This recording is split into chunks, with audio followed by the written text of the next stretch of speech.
Hey Fox, hello and welcome to this YouTube channel. In this video, I'm gonna teach you how to solve error. This installation is forbidden by system policy in Windows 11 when trying to run or install a particular program or application in your Windows. So without any further ado, let's get started. The very first step that you need to do is at the keyboard, press Windows key and R key together. And by that, you would be able to open the small window called Run where here you need to type for gpedit.msc. Again, type for gpedit.msc. And once you have typed that, please proceed on clicking on OK. If your user account control would ask you to say yes, simply proceed with yes so that you'd be able to run this window. Where here you need to expand the size of this first row and proceed with a file named administrative templates under computer configuration.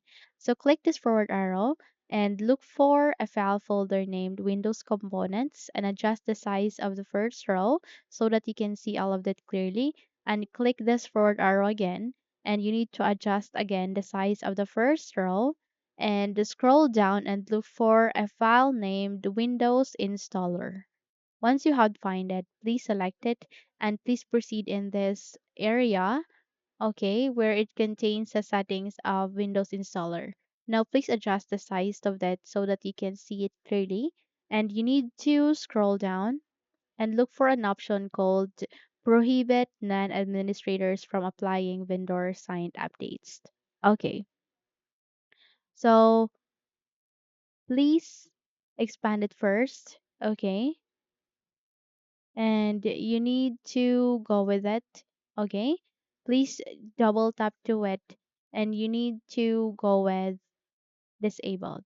Once you have disabled that, click on apply and then okay. Once you're done, simply close this window and navigate here to start icon. Please click on it. Go with your power menu options, tap in it, and restart your computer. Once you have restarted your computer, try to run or install again the application, that specific application that you want to run with or install here in your Windows or computer. I'm sure it will be working this time. So that's it. If you think this video helped you a lot, then don't forget to subscribe, hit the like button as well as the bell icon to be updated for more tutorials like this. Don't forget also to leave the comment at the comment section below. I would love to read all of the comments and comment if you have succeeded on fixing your problem. Thank you for watching this video and have a good day.